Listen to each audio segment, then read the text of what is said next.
Hi, Sparrows. Hello, Sparrows. How are you today? It is Matters of the Heart Monday, so come on into the room. I am Valerie Miller of TVM, the Valerie Miller Double Fold. This very moment, you have opportunity to change. And of course, every single week, we're going to be coming in from How I Became Fabulous and a Lady all the time. It's always going to be the platform, the gist of coming into the room, right? However, I am not talking specifically from a chapter in my book tonight. Nope, I am not. We have a different type of juicy going on. We're going to be talking about the Broadway play, American Son. OMG, that's all I can say about the movie. If you're in this room, I hope, surely hope, that you've had opportunity to watch the Broadway play and you have some opinions and voicing concern. Did it strike a chord in you? Did it hit home? Can you relate to it? That's what I'm talking about. And of course, there's some correlation. That's why I'm having it on Matters of the Heart Monday, because it was so many things that struck a chord in me while watching that Broadway play. So come on into the room. For all of the veterans, be sure to put hashtag veterans. If you're a newbie coming in, hashtag newbie, and let's talk about it. Let's talk about it. Welcome into the room. It is magnificent and Matters of the Heart Monday. If you had a fabulous weekend, say so. Tell me something that you did that is memorable, something that was fantastic. Hopefully one of those things were watching the movie. James Caldwell, Nancy Clark, thank you so much for coming into the room. I am well, Emmanuel. It's so good to see you. It's been a while for you. I haven't seen you, friend. Haven't seen you at all. But I tell you what, it is so much that I really have to say about this, about this movie. How about you? If you saw the movie, let me know that you saw it. The play, that is. If you saw it, put a 1 in comments that I know for sure that you saw it, because it's going to be very difficult to have engagement if you haven't watched it. It's going to be difficult to do. So difficult. And it's so many movies that strike chords like that with me. And what I tell you for sure is that it will probably be more of them that I will be putting out in advance. Things of topic, things that should be discussed, especially coming from being African American, Black per se. There's so many things that's happening within our nation that warrants conversation. It does. It warrants just do conversations. And so it's going to be times like this that I'll be bringing some things in for spotlight, and it's going to warrant you guys coming in and voicing your opinions as well, because of the simple fact, if I'm coming in solo, then you are going to be my dialogue. You're my dialogue. You're who I'm talking to in regards to that particular topic. However, it was something that I can say for sure, one of those movies that caught me off guard. I wasn't expecting it to hit me the way it did. That is 100% certain. So with that being said, it was something memorable. It was memorable. It was something, after viewing, it stirred up tons of questions and feeling shock and surprise, but then not shocked nor surprised, all at the same time. All at the same time. So in the event you were one who did watch it, I'm going to ask this of you. In one word, how would you describe your feeling after watching? What would you describe that feeling to be after watching? As for me, I'm going to say deja vu. It was deja vu for me. That would be the one word that comes to mind after watching that movie, and it's so much to it, so much. I use the word riveting, and it was riveting to me. It was something that totally caught you off guard. It kept you engaged, and most scenes done from one room. And just, I'm about all the details when it comes to plays and things like that. The details really make a difference. It really does. And for me, it was raining the whole time, and thinking about the location of it being in Miami, interracial, relationships, and then having brown babies, children that are mixed, and how they're having to live in communities, and not feeling as if they fit in on either side. It's a ton of things that comes to mind, that strikes the core, that rings that bell of home.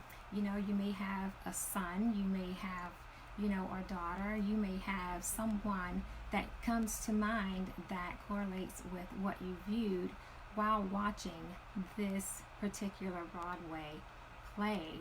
Like I said, it wasn't something that I felt would be something that I would be so taken aback from watching. That is real talk. Annie Hollingsworth, welcome to the room. Valerie Seymour, welcome in, cuz. So that is what I'm talking about tonight, American Son. And it's the first time I've even felt compelled to bring in a movie of sorts on. However, it's real life. It's so many things that were portrayed that is actual real life conversations, real life events that takes place every single day. So what was your view? What was your takeaway? What was the one word that you can drop into comments that literally exudes the feeling of you walking away after watching American Son? And I've already shared my one word, and it was deja vu. It was deja vu. And of course, it's just simply, wow. I don't know how to express it even. Hi, Veronica Morris. Get on in here. I'm sure you watched the Broadway play this afternoon, and I can't wait to hear what you have to say. What was the one word that comes to mind after watching the play that describes how you felt, Veronica? For me, it's deja vu in so many ways. And yeah, you were devastated. Devastated is powerful. It was something that I didn't see that coming. I felt like it would be. However, at the same time, I was hoping that it wouldn't. I was hoping that it wouldn't end up being that. However, it's inevitable almost when it comes to the Black community now. It's always someone that's going to be taken away because of being present in a space, because of associations, because of being in the wrong place, at the wrong time. A bullet has no destination, put it that way. But it's so many angles and so many topics that can be communicated on when it comes to the movie, or shall I say the play. And it's difficult for me to kind of pinpoint which one that I want to speak on first, because oh my gosh, in so many areas. However, if you're dropping in the room and you haven't watched it, then you cannot have dialogue. It's not feasible for you to have dialogue. I did put a trailer on the timeline. I decided last minute to do it. If I had thought about it earlier, I would have presented it earlier, so you would have had actual time to view it. However, it's worthy of a watch, and afterwards you can always come back in and jot down in comments what your views are. However, it's so many things that I am my heart was just snatched out of my chest. It really was. That's how I'm looking at it. To know that as a race, African American, or shall I say black, being black in the world that we live in now is difficult. It's difficult. You don't know what a day-to-day in life looks like. We don't know what it looks like. We don't know what's going to happen from one end of the spectrum to the other, and we tend to opt to put our children into some of the best schools and in hopes of them having better lives, in hopes of them being able to have a greater life, one greater than our own. However, doing so, we don't always know how that's going to turn out. We don't. We never know how that's going to turn out. And a lot of you may say, well, why would you be hosting matters of the heart and surrounding this particular play? And to me, I know what it feels like to be in wonder when you don't know what's going on with your child. Of course, how I became fabulous and the lady all the time, it was that same thing. When I knew something was wrong and I didn't know what, and nobody could give me answers. So that is why I chose the one word, deja vu. It was a lot that came back to mind while watching Kerry Washington in this space. It was earth shattering. It really was. Even when it got down to the tail end of it, and I'm just going to be hopping around in places because it's things that's coming to my mind that is relevant. It really is. So chime in at any time. What stands out to you? And you know what? It goes back to that wailing scream that she had at the end, and the father saying what he was saying. I can't breathe. That's how it was for me. And that is why I say, it was important for me to share it, because no matter what our stories look like, it's something each of us watching that storyline can take away, that strikes a chord, that hits home. That's what I'm talking about. That's why I say, you know what, I have to show this. I have to come on and talk about this. And there are also children and family that's in my life that are mixed. You have biracial children. Hi, Joy Carswell. And you have to look at that for what it is too when you start speaking on identity. And there is an identity crisis. It is. It's an identity crisis because when you start, when you have children and have interracial relationships, guess what? You now have a mixed child. And how are you thinking about that going into it? Do you even think about that? Does it matter to you? Did you give it any thought? Those types of things, because of the simple fact you don't care who you fall in love with. It's not about skin color. I know my parents didn't raise me or my siblings to be that way. Love is love. It doesn't have a race association. However, it's something to think about because our children are really put into places today that they really need to be prepared for. And that's whether if you're African American, black, if you're mixed, it doesn't matter. Your children have to be prepared for society, for the world and the nations that we live in. Hands down, period. I don't care what your background is. You have to be prepared, and you know how to live and orchestrate and conduct yourself in your day-to-day. Joy, after watching the play, what's one word that describes how you felt? Chin Chin, hi, welcome in. If you watched, drop your one word and why you felt that way. Do that. Let's have some dialogue here. This isn't a one-sided conversation. I can speak on my views and how it's relative to how I became fabulous and a lady all the time, as well as moving forward into book number 2, Sparrow Unleashed.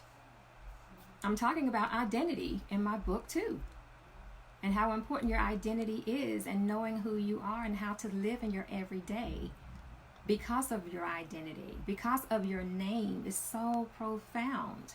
It really is. It's profound.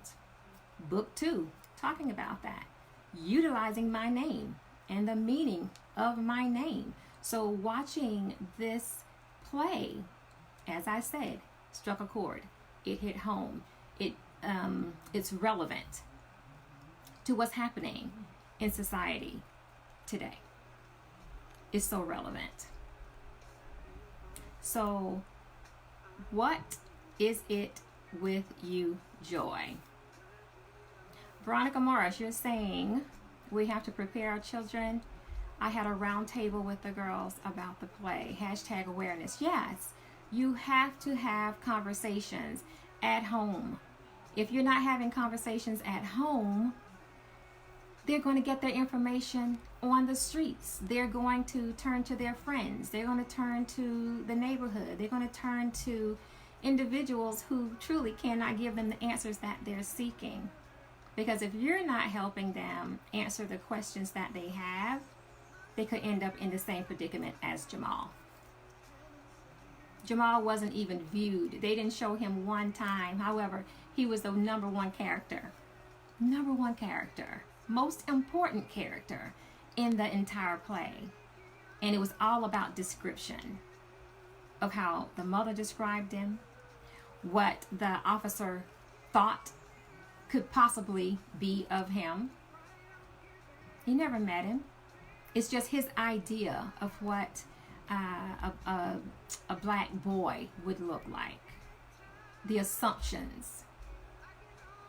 Cornrows, gold teeth, pants hanging down, all of the image that society paints of a black boy or a young black man, which isn't always true. That wasn't the case for Jamal.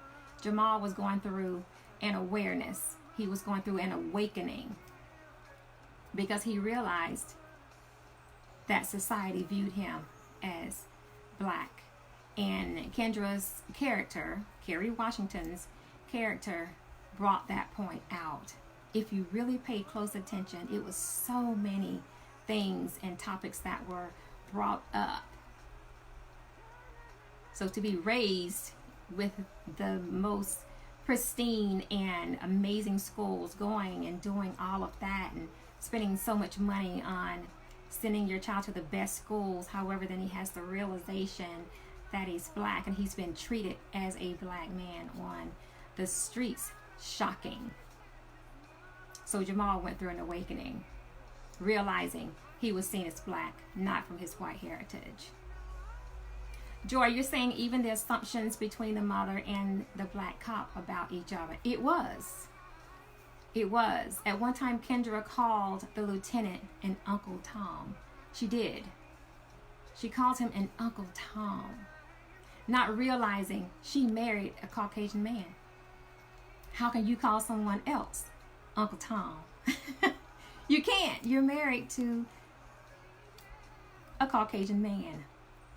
Veronica, you're saying that Jamal had green eyes. Yes, green eyes, 6'2", about 180, 185. Seriously. Welcome to the room, Jab. Hi, welcome in, Sheldon. So, the face of race. It is. It's a multitude. It's a multitude. And I recall Kendra, she made a statement. And I wrote it down. Where did I put it? I wrote it down. She was saying that Jamal felt like he was the face. Jamal felt he was the face for African Americans, although he wasn't 100%. He's 50-50. He was African American and Caucasian. So he's not 100% of either. However, he was more so raised to identify with the Caucasian side, even though he knew he was African American. Even with his mom, Kendra, that's what she was doing. She was teaching him the best and to be articulate and all of these things, not to use slang, all of these things. However, in the end, he gravitated to his African American black side. It's inevitable. If parents don't teach their children, they do not know. And then you wouldn't have to have this crisis of an awakening of now having to identify yourself as more of one than the other. It's a big responsibility to have biracial children. It is. It's a big deal. It's hard enough just being black alone. But now when you mix that with another race, oh my goodness. It's tough. It really is tough. So what do you do in these circumstances? It's tough just being 100% black. Oh my gosh. So now when you have to teach from both sides of the fence. But you know, a lot of biracial situations, they can't teach what they don't know.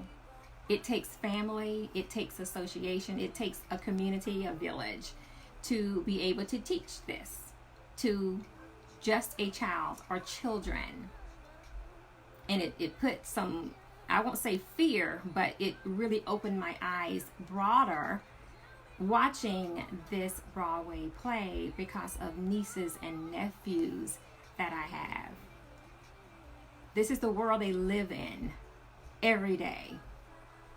And I know how it is to be a black woman. I can't imagine what it is to be a black man because it's quadruple. It's a risk, a roll of the dice every single day going out there. But then you have to look at it from a cop's point of view as well. They have that fear just going to work every day as well. And it was a lot of valid points that the lieutenant spoke on with that. It makes you pause. Hi, Tiffany. Joy, you saying you had a teacher last year to describe your son as 50-50. He's half Caucasian, half black. To put it in those words, that's intense. It's almost insulting, although true. It's true. And it's going to be so important to teach him his identity on both sides. He has to know so he can learn how to, live in every day. You're saying you don't know because you're not black. That's why you surround Nicholas with people that love him, who can be that identity with him. Well, Joy, you're going to have to learn, girl. You're going to have to learn. It's going to take an extra reading. It's going to be putting him in spaces where he can engage with his culture. He's got to be able to engage with his culture in order to learn more about it. Because where he's spending more time on one side versus the other, hi Tess, it's difficult. It's difficult. Hi Derry. He needs to be able to identify from both sides. Has to. No ands, ifs, or buts about it. Veronica Morris is saying yes, and being a teacher is a challenge also, and how you teach these kids if they are not being taught on both sides. Yeah, it takes a community. It takes a community, and it's scary. It's scary. You have so many mixed emotions. You have kids who don't know how to identify. You have kids who, because they don't know how to identify and they're not feeling accepted on either side, what are they supposed to do? If they're not emotionally strong enough, guess what they do? Commit suicide. They don't know what to do. If they don't feel like they can come to you and communicate and talk about these things, who are they going to talk to? The streets will get them. And you don't want that either. So what do? What are you willing to do to make sure that when you opt to entertain interracial relationships, because love knows no color, and it shouldn't. However, when you choose to take on these relationships and then you involve children come into the world, it's going to take a lot. Know what you're getting into. Know what your children are going to be up against, especially when you're African American in this world. It's tough enough being black. It is. That's the real of it all. Joy is saying it takes open dialogue like this to discuss what people don't want to say. No, it's one of those conversations that most will shy away from. However, it's necessary to have. It's all about taking on the initiative to protect your children, to arm your children, to give them the tools that they need to function every single day. They have to be able to function. And if they're fearful, they don't know where they fit in, they're not doing that easily. And you're going to see behaviors changing, attitudes changing. As Kendra said in the play, she said that Jamal was going through an identity crisis. He was figuring things out. He was trying to get to know who he is. And that's where he went from this studious school. And one thing that stood out to me right around the tail end of the play, that it was a Wednesday. He had gone into Wednesday, and he had an appointment with this high profile school that his dad and all of his brothers and his father before him, grandfathers, they all went to this very studious school. I didn't write it down, should have written it down. But Jamal was supposed to go to this school.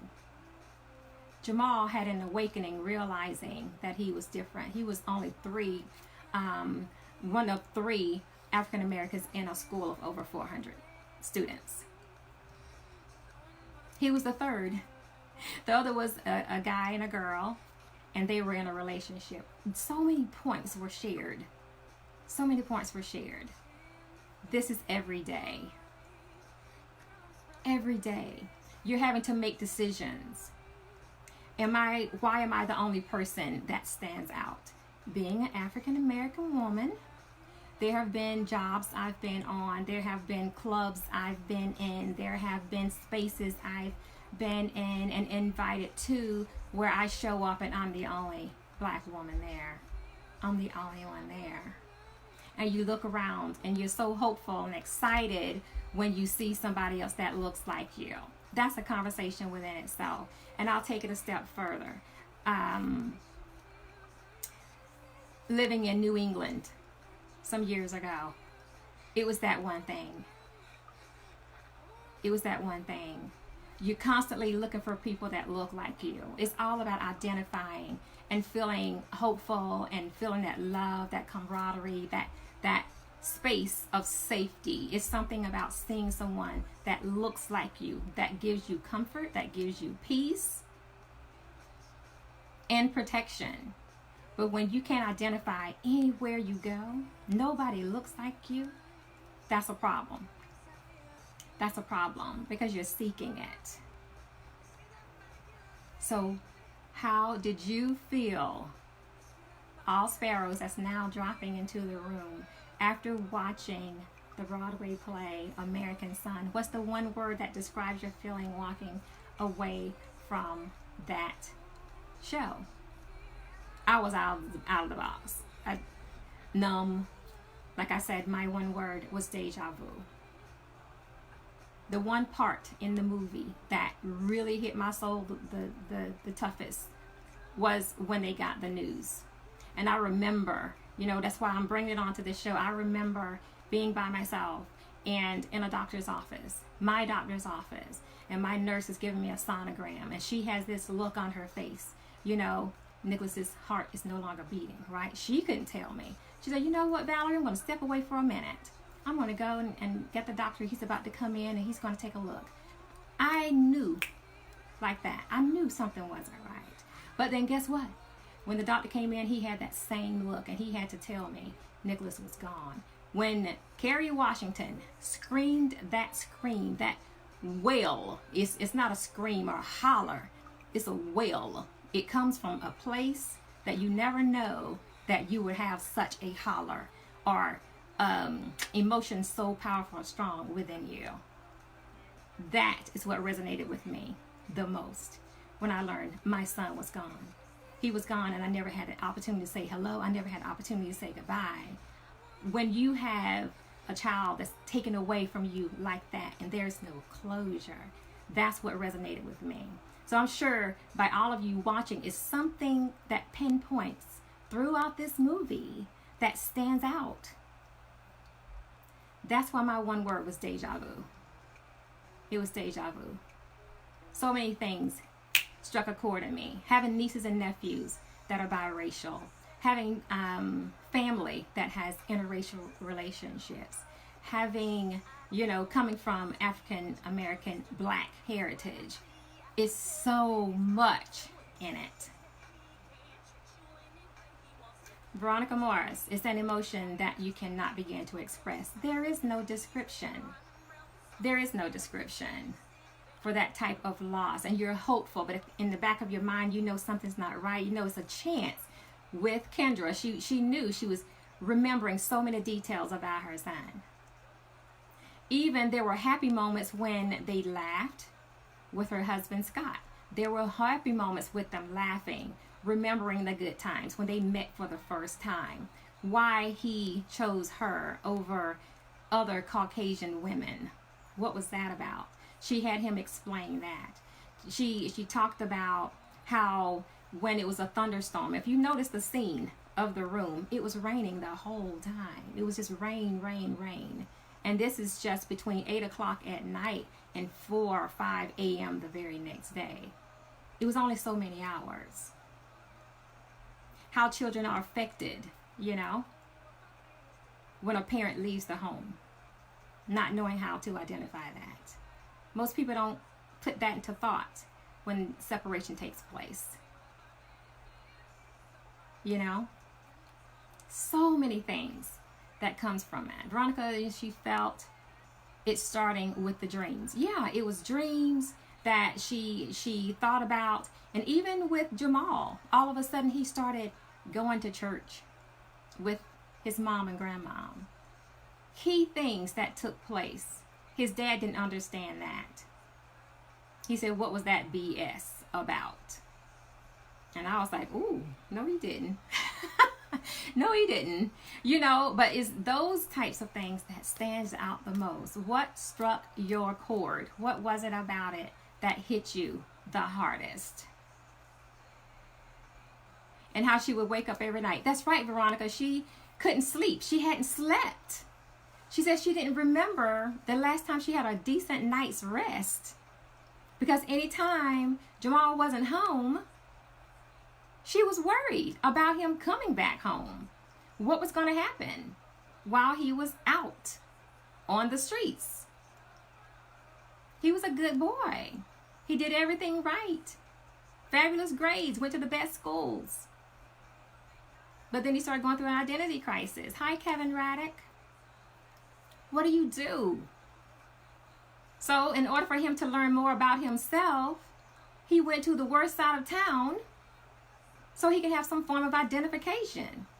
He needed to learn about his ethnicity, who he was, because he wasn't taught at home. He was taught everything but that. And his mom was Black. She could have done more, realistically. Those types of things. What aren't you teaching your biracial kids? What are you not teaching your full-raced kids? What are you not teaching them? That's vital and they're going to need in everyday life on these streets. It was something the lieutenant said that was so right. It was so right. And it's a few questions I'm going to ask and see how you guys are going to get, because trust me, I wrote questions out. It was so important to me. It was so important. However, I want to say this. What was that the lieutenant said? He said sometimes when they pull you over, you don't have the right to stand up to them or to voice your opinion. It's a quote that he said specifically. I don't know where it is right now, because if you saw these notes, it is nuts. However, he said sometimes you simply just have to be quiet. You don't know if there's an Amber Alert. You don't know if they've been radioed in for something. that warrants them to pull over your car because your car could be something similar as one that could have been reported. And I said, you know what? That is right. That is right. They have families as well. They're fearful as well because they don't know if they're going to get back home to their families at night.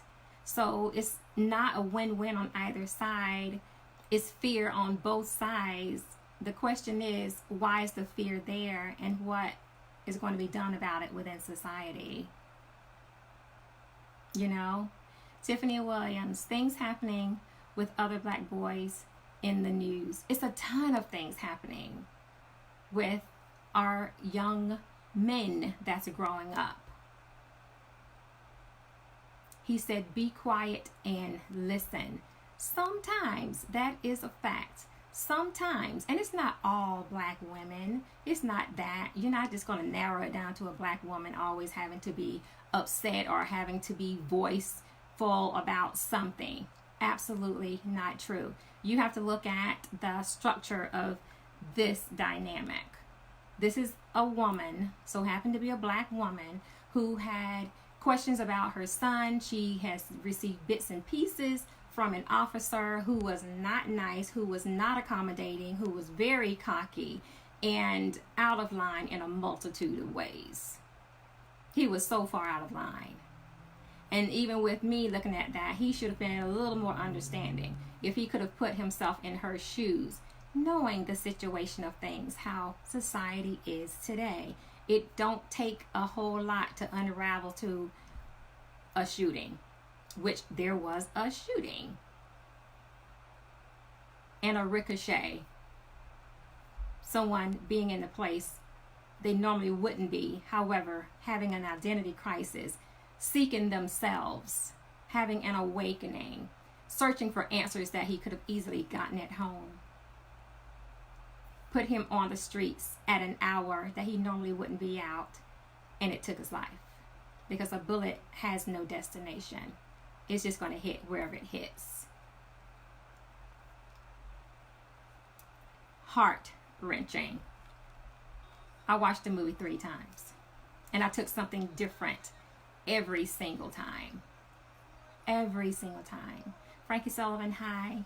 Averill Scarlett, hi. Welcome into the room. So this play is so worthy of watching by everyone. Everybody needs to watch this on Netflix. Everybody needs to watch it. It will strike a chord in you some way, somehow. That I can guarantee you. All I could say was just like, oh my gosh, oh my goodness, oh my goodness. What does your life look like? Can you relate to anything that you feel warrants conversation? It's so many directions that you can go in with it. I want to say this. This is a question I have. Did the play challenge previously held assumptions that you had about race, policing, or police community relations?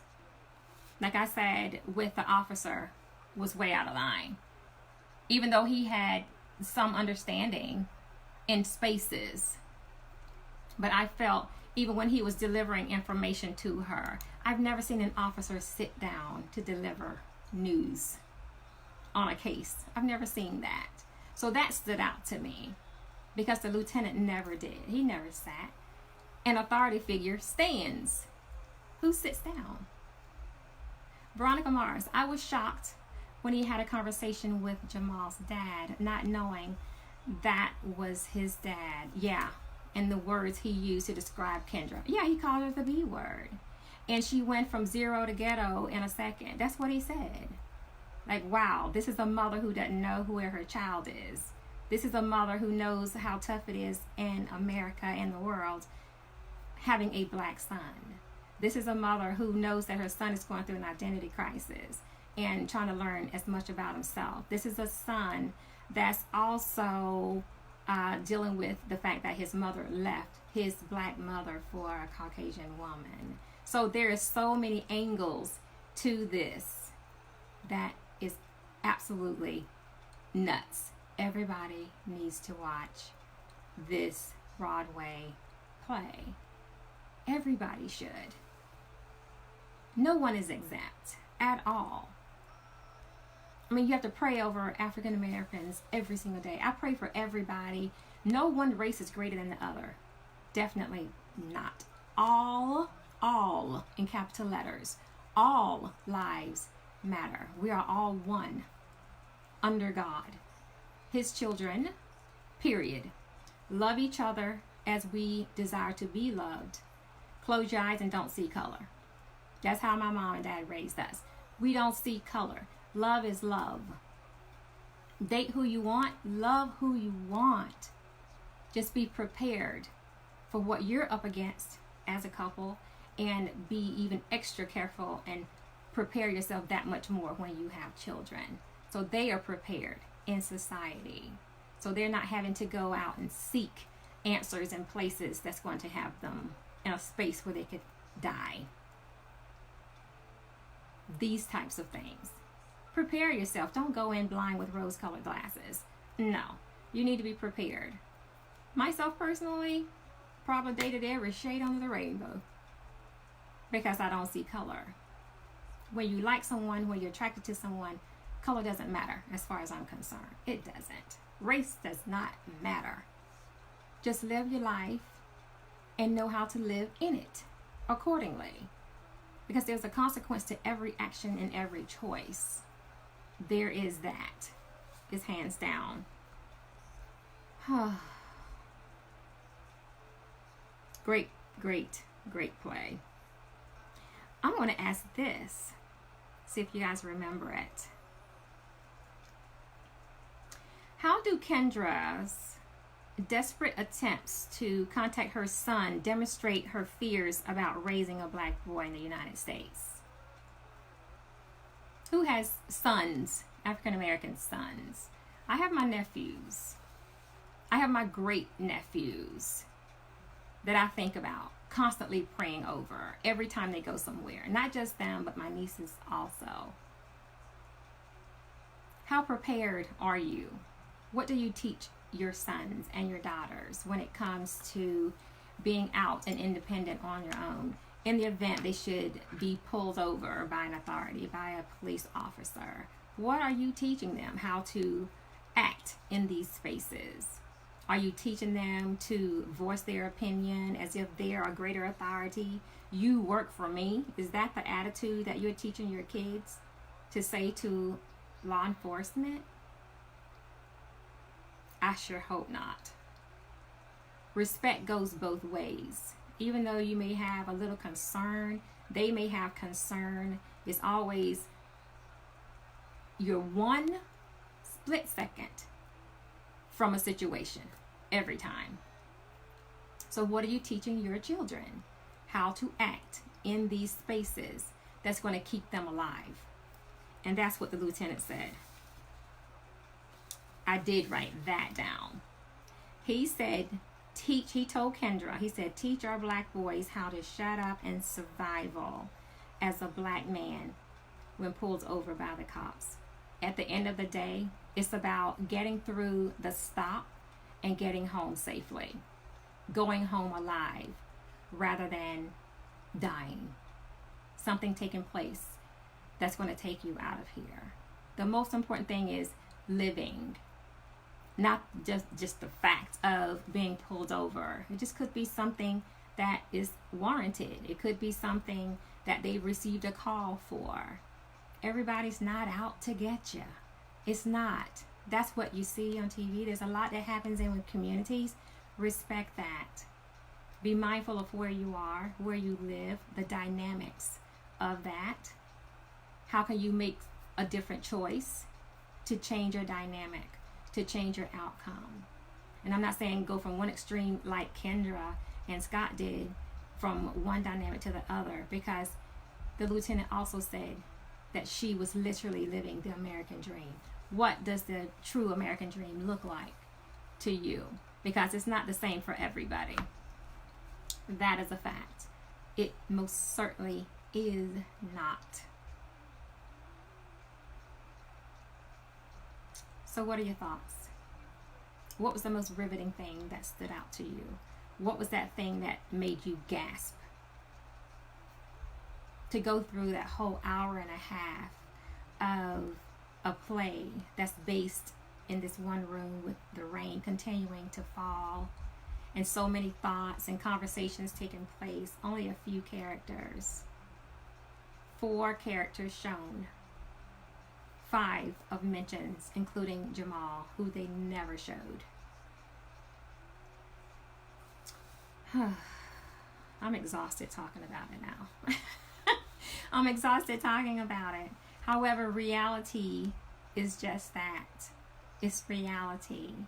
We have to be responsible for ourselves. We have to be responsible for our children. We have to be responsible how we conduct ourselves every day. And no two people are going to live their lives the same. However, fear is something that needs to be wiped out within our communities of African Americans, within Latinas, within police society, all authority figures. That needs to be wiped out completely. No one should have to live in fear every single day, and knowing that you leave home doesn't guarantee you're going to make it back home in the evening. You could literally be loving on your family for the last time because of something that happens in society or in the community that day. Joy, you're saying how she was dismissed, but her husband had the attention of the police. Absolutely. She had been there for over an hour just asking for continued information. Please tell me, give me anything, just to give her a peace of mind, because she was horrified. And then the dad comes in and he just spills it all off. That was a problem and true. Number 2, the dad's ignorance of how his son feels about his ethnicity, trying to be dismissive. He was very dismissive in that. But it broke him down in the end when Kendra said, I'm no longer sugarcoating this for you. She gave it to him raw. And for him to have to hear it from his wife that way, the way she put it, it brought him to tears. And he realized he did more damage than good to his son. You can't dismiss one portion of his life and then try to sculpt him and prepare him for life as only one side when he is half and half. He's half African American. He is half Caucasian. You have another Joy. Her nightmares that became her reality. Joy, those nightmares is in the minds of just about every black woman there is that has children and have boys especially, that's going out every single day. That nightmare is real. That becomes reality to many. And it doesn't always have to go to full fruition the way that it did with Kendra and Scott. It happens in other ways. For myself, Nicholas wasn't even born. And I got it. I got it wholehearted at 38 weeks. It's crazy. It is crazy, and nobody wants to lose their children, especially to the streets, especially knowing that they could have done something different to prepare him greater. That's why I'm saying this. Talk to your children. Talk to your boys. Any questions that they have, let it be open dialogue that they can come to you and have conversations. So they're not having to go out on the streets to find what it is that they're seeking, so they can feel more at one with themselves. It's tough. It's tough. And I feel for these kids. Joy, you have another. The older cop, which is the lieutenant, telling her that when a cop pulls people over, people don't get to assert their rights because they have a base and the other person doesn't. But people have to make it home alive to assert their rights. Well, yeah, that's what I was mentioning before. Taking that attitude and being that assertive to feel like you have the right to dismiss or bow up at an authority figure, that's almost like you writing your own suicide. Pretty much. You don't have that right. You don't. Because when you do, you're going to lose every single time. You're going to lose. It's not even worth it. At the end of the day, you want to get home. And you need to be as flexible as possible. And there are times, and I don't like the word shut up. I don't like shut up. Be quiet is the most respectful thing to say. But in this case, shut up. Yeah, be quiet. Because the more you say, you're causing irritation, you're causing a discomfort, and you don't have that right. And even with the bumper sticker, it was mentioned with that bumper sticker so many times, and how insulting that bumper sticker is. Yeah, it is insulting. However, as Kendra was saying to Scott, it wasn't like they were pulling out a gun. They're pulling out their phones. They're recording this because that's the only protection they feel that they have. So I get it. You have to protect yourself. Thank God for cell phones. However, but when you start taking the initiative to putting bumper stickers on your car, making blatant posts on your social media, you got to take responsibility of how that is going to put you in a space of being judged. You don't want to be judged. You don't want your kids to be judged. You don't want an image to be painted of your kids that isn't descriptive of them. Jamal was painted a picture of identification by someone who made an assumption by looking at his social media and a bumper sticker that was on his car. How he changed from one appearance of going to this very pristine school, now he has cornrows. He's 6'2", 180, 185.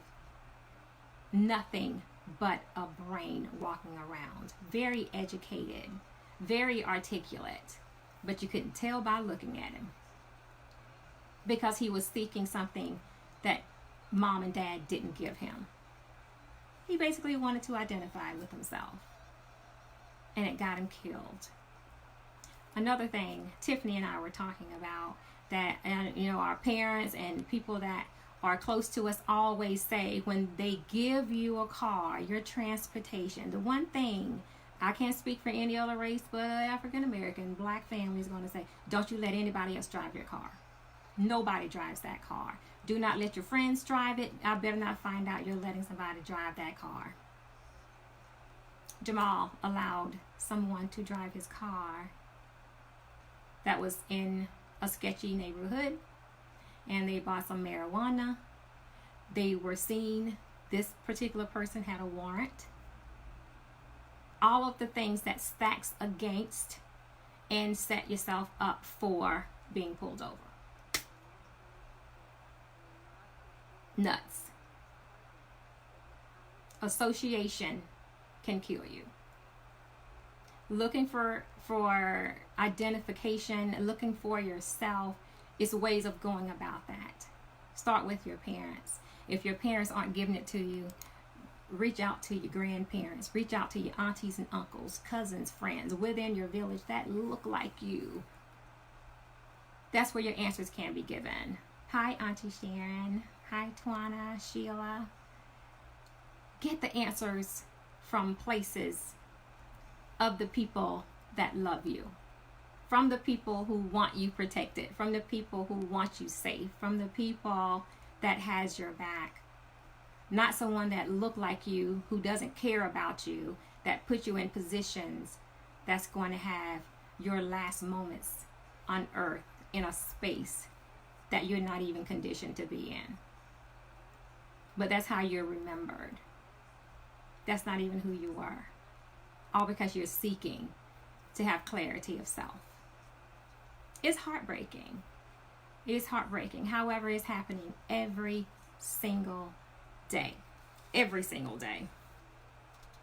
So I just plead that you take the time with your kids to give them the answers that they need, and give them more than what they can possibly consume when it comes to their identity, their race, their culture, what they need to know about themselves. Give them what they need, because you have the answers. Don't try to create someone and they not know how to live in their lives. You're right, Veronica. Daddy did say. Yeah, he did. He always said bad association spoils useful habits. No matter what you taught your child, it could be out of the window in a split second because of the company you keep.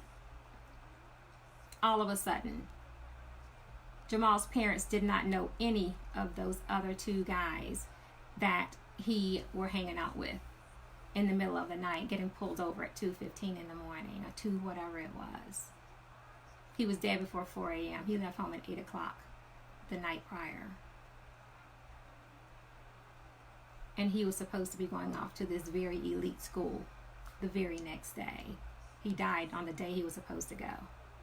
Nuts. So, if you have not watched American Son on Netflix, I'm extending you an invitation. Please go. Please go and watch that. Don't have any distractions. I mean, sit and be attentive. Take it all in. I don't care what your race is. I don't care what your background is. You can be interracial. You can be biracial. It's something for everybody. Everybody can take away some valued lessons, and also the views from the police, the authority side of things as well, because they have to worry about protection as well. They were here to protect and serve. It's almost like the dynamic has shifted, and only God knows when that happens. However, it's going to be vital as communities and authorities can come together to make all those wrongs right again, so we can live in some peace, so mothers aren't up half the night every time their children are leaving home, and you can rest assured that you've prepared your children of how to conduct themselves when in public. Be mindful that they know that associations can be deadly, as well as being in the wrong place at the wrong time, changing your dynamic and your structure of things that you normally do, putting you in places that's foreign to you, doing things that's not a norm for you. A bullet has no name. It has no destination. However, all it takes is one to kill you. That's all I'm saying about that. That's it, Sparrows. That's all I got tonight. That is it, and that is all.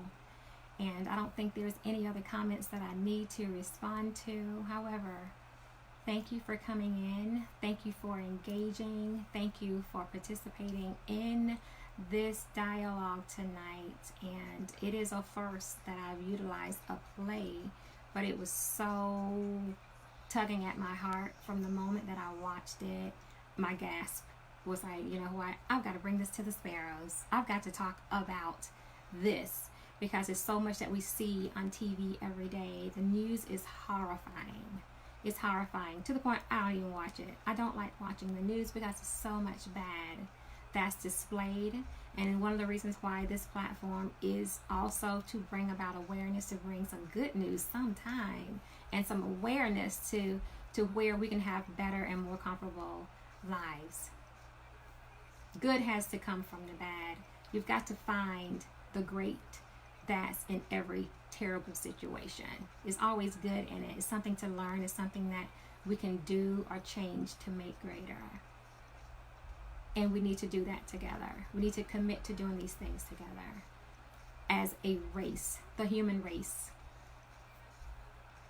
not individual races, as one under God. That's what I'm saying. So on that note, I bid you adieu. And I'm going to say, love without conditions, always possess a positive attitude, and soar in all you do. I love you, mean it. Smooches.